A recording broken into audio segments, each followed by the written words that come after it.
4월 20일 월요일 새벽 예배를 신앙 고백하심으로 하나님께 올려드리겠습니다.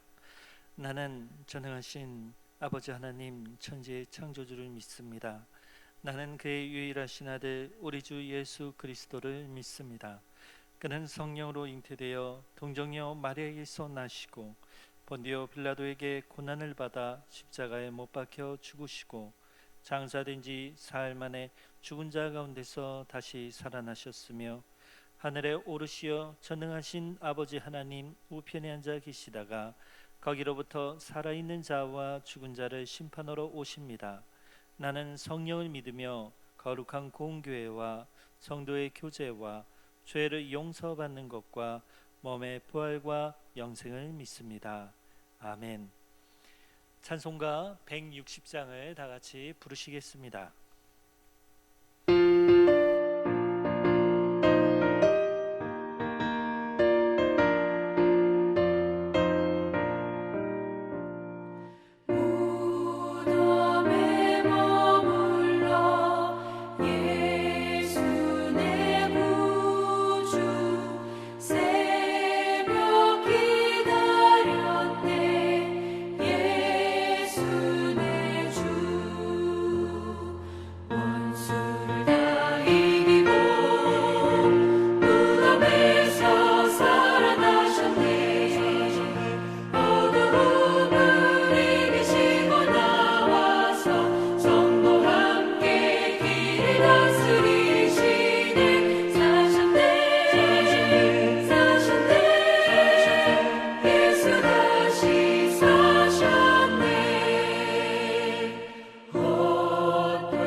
오늘의 말씀은 에스겔 37장 1절에서 14절까지의 말씀이 되겠습니다. 제가 하나님의 말씀을 받들어 봉독하겠습니다. 여호와께서 권능으로 내게 임재하시고 그의 영으로 나를 데리고 가서 골짜기 가운데 두셨는데 거기 뼈가 가득하더라. 나를 그 뼈 사방으로 지나가게 하시기로 본즉 그 골짜기 지면에 뼈가 심이 많고 아주 말랐더라. 그가 내게 이르시되 인자야 이 뼈들이 능히 살 수 있겠느냐 하시기로 내가 대답하되 주 여호와여 주께서 아시나이다. 또 내게 이르시되 너는 이 모든 뼈에게 대언하여 이르기를 너희 마른 뼈들아 여호와의 말씀을 들을지어다. 주 여호와께서 이 뼈들에게 이같이 말씀하시기를 내가 생기를 너희에게 들어가게 하리니 너희가 살아나리라. 너희 위에 힘줄을 두고 살을 입히고 가죽으로 덮고 너희 속에 생기를 넣으리니 너희가 살아나리라. 또 내가 여호와인 줄 너희가 알리라 하셨다 하라. 이에 내가 명령을 따라 대언하니 대언할 때 소리가 나고 움직이며 이 뼈 저 뼈가 들어맞아 뼈들이 서로 연결되더라. 내가 또 보니 그 뼈에 힘줄이 생기고 살이 오르며 그 위에 가죽이 덮이나 그 속에 생기는 없더라. 또 내게 이르시되 인자야 너는 생기를 향하여 대언하라.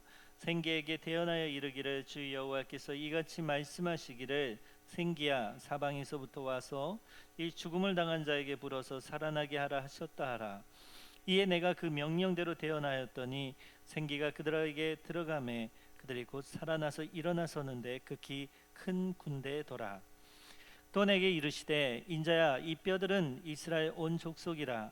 그들이 이르기를 우리의 뼈들이 말랐고 우리의 소망이 없어졌으니 우리는 다 멸절되었다 하느니라.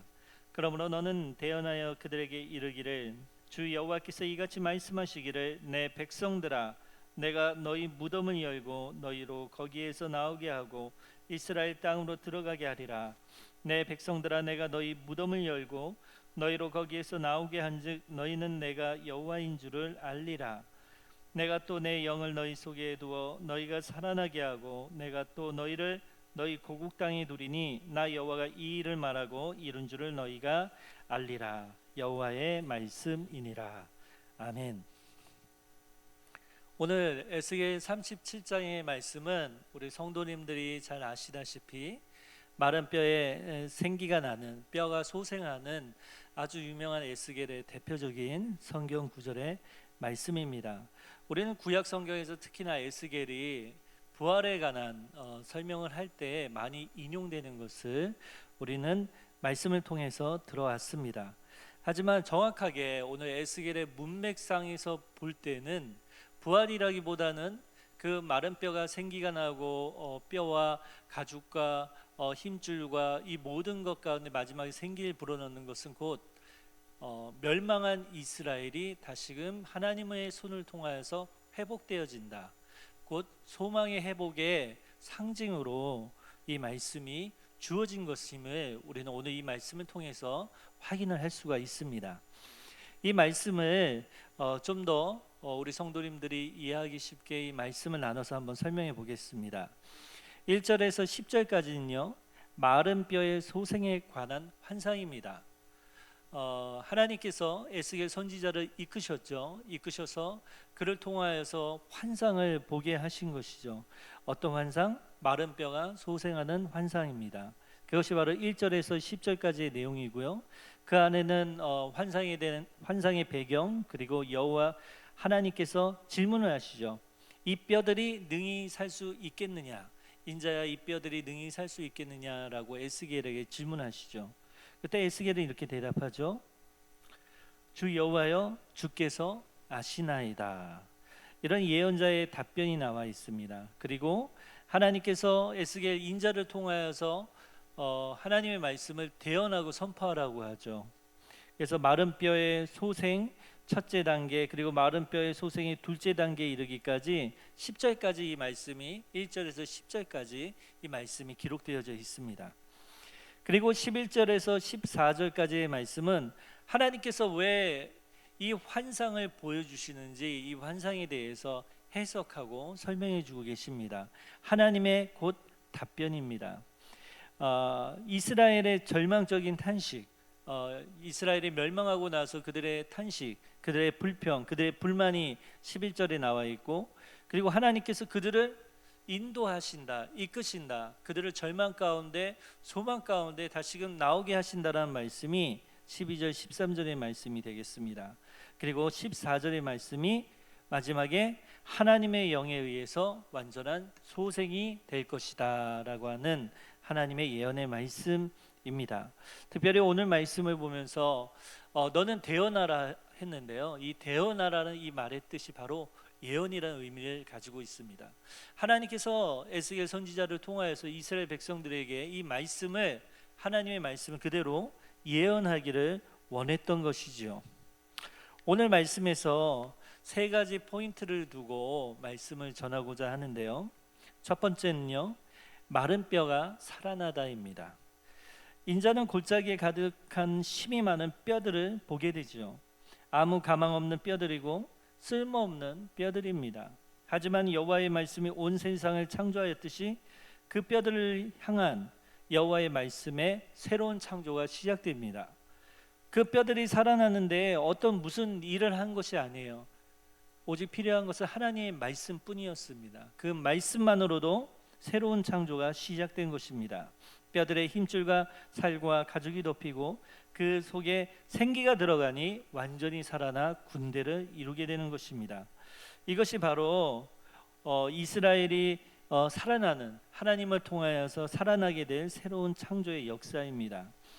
창세기에서 하나님께서 흙으로 인간을 빚으시고 그 코에 생기를 불어넣어 생명체가 되게 하신 것을 기억하시죠.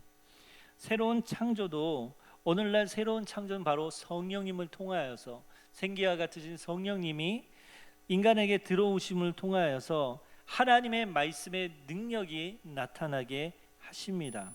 그러므로 오늘 말씀을 통하여서 사랑하는 성도 여러분, 우리가 생기가 넘치기 위해서 어떻게 해야 할까요?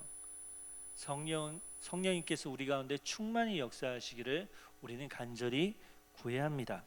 성령님 우리 가운데 충만히 역사하시면 어떤 일이 일어납니까? 우리 가운데 하나님의 말씀을 사모하게 되고 하나님의 말씀이 온전히 해석되어지게 되고 그 말씀으로 바로 나의 생명이 생기를 얻게 되는 것입니다. 그것이 하나님께서 오늘날 하시는 하나님의 말씀의 창조의 역사이고 지금도 계속 우리를 통하여 이루어지는 것입니다. 두 번째 포인트는 마른 뼈가 살아나 군대가 되다입니다. 뼈가 연결되고 힘줄이 생기고 그 위에 가죽이 덮이고 마침내 생기가 들어가니 뼈들이 살아나 일어섰는데 극히 큰 군대의 모습으로 일어나죠. 허약하여 주변 나라들의 먹이가 되곤 했던 이스라엘이 이제 강한 나라로 거듭날 것임을 하나님은 예언을 통해서 보여주고 계십니다. 우리 사랑하는 성도 여러분, 이스라엘이 어떻게 이런 절망에서 이런 놀라운 큰 군대, 힘을 가진 군대가 될 수 있습니까? 그들이 강해서입니까? 그들이 지식적으로, 철학적으로, 그들이 유대적으로 연대하여 하나가 되어져서 그 어려움을 극복하는 것입니까? 아니죠. 오늘 말씀에 분명히 선포합니다. 하나님이 강하시기 때문에, 강하신 하나님께서 이스라엘과 함께 하시기 때문에 이 일이 일어난 것입니다. 사랑하는 성도 여러분, 그렇다면 오늘 우리가 주 안에서 이 땅을 살아갈 때 강해지려면 어떻게 합니까? 나를 강하게 만들어야겠습니까? 아니면 강하신 하나님을 더욱더 굳게 잡아야겠습니까? 후자입니다. 우리가 우리 자신을 의지하고 우리 자신이 강하기를 기대하기보다 여호와 하나님을 의지하는 것, 예수 그리스도 십자가를 통하여서 하나님의 권능과 능력을 찬양하고 그분의 임재를 구하고 강하신 하나님의 손으로 내가 살아간다는 믿음으로 살 때 우리는 세상 가운데 승리자의 삶을 살아갈 수 있을 것입니다. 세 번째 포인트는 바벨론에서 나올 것이다 입니다. 이 마른 뼈 환상을 통해서 우리는 떠오르는 본문이 있죠. 바로 출애굽 사건입니다. 출애굽 사건과 너무나 비슷하죠. 무덤을 열고 나오게 하시는, 마른 뼈들의 생기를 얻게 해서 큰 군대를 이루어서 결국엔 그 죽음에서 생명으로, 무덤에서 빛이 있는 곳으로 인도되어지는 것, 이것이 마치 그 예전에 애굽 절망 가운데 있었던, 노예 생활 가운데 있었던, 지쳐 있었던, 공궁에 빠져 있던 그 이스라엘 백성을 생명의 길 가나안 땅으로 인도하셨던 그 위대한 여정 출애굽이 생각나지 않습니까? 하나님께서는 출애굽과 같은 사건을 또다시 일으키고 계신 것입니다. 마른 뼈 가득했던 그 누구도 살릴 수 없는 그 죽음의 골짜기에서 하나님은 출애굽의 기적과 같은 역사를 동일하게 이스라엘 백성을 통하여 보여주십니다. 하나님이 왜 그런 일을 하십니까? 이스라엘에게 오늘 말씀에 나와 있죠. 그 이스라엘은 내 백성이라. 하나님은 이스라엘을 내 백성으로 칭하셨고 언약을 맺었습니다. 그 언약은 깨지지 않았고 취소되어질 수 없습니다. 하나님의 백성이기 때문에 그들이 하나님을 버린다 할지라도 하나님은 자녀를 버리지 아니하시고 자신의 백성을 오늘도 지키시고 보호하시고 이런 놀라운 역사를 일으키신 것입니다. 우리 그리스도인은 누구의 자녀입니까? 우리는 누구의 백성입니까? 우리는 하나님의 백성입니다. 우리는 하나님의 아버지라 부르고 있고 우리는 그 아버지의 자녀됩니다. 그분이 오늘도 우리를 포기하지 아니하시고 우리를 지키시고 우리를 보호하시고 우리를 죽음에서 생명의 길로 인도하십니다. 그런 하나님을 이 새벽에 붙잡으며 우리 기도하며 나아가기 원합니다. 제가 기도하겠습니다. 하나님 아버지, 오늘 마른 뼈가 생기를 얻어 큰 군대를 이루는 것을 보며 우리가 이 땅을 살아갈 때 우리에게 정말 때때로 오는 그 절망과 그 어둠과 그 힘듦과 그 고통 속에서 우리가 누구를 의지할지를 이 말씀을 통하여서 답을 찾게 됩니다. 살아계신 하나님, 여호와 하나님, 우리의 아버지 되신 하나님, 우리를 백성이라 내 백성이라 일컬으시는 그 하나님을 예수 그리스도 이름으로 붙잡고 나아가는 하루가 되어지기 원합니다. 우리 사랑하는 온 성도들에게 하나님 아버지의 승리와 소망과 기쁨과 빛이 가득한 오늘 새벽, 그리고 또한 소망을 바라보는 시간들이 되게 하여 주옵소서. 이 모든 말씀 예수 그리스도의 이름으로 기도합니다. 아멘. 다 함께 주기도문으로 예배를 마칩니다. 하늘에 계신 우리 아버지, 아버지의 이름을 거룩하게 하시며 아버지의 나라가 오게 하시며 아버지의 뜻이 하늘에서와 같이 땅에서도 이루어지게 하소서. 오늘 우리에게 일용할 양식을 주시고 우리가 우리에게 잘못한 사람을 용서하여 준 것 같이 우리 죄를 용서하여 주시고 우리를 시험에 빠지지 않게 하시고 악에서 구하소서. 나라와 권능과 영광이 영원히 아버지의 것입니다. 아멘. 이제 영상으로 공통 기도문에 올라갈 때에 남은 시간 그 자리에서 함께 기도하시겠습니다.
아멘.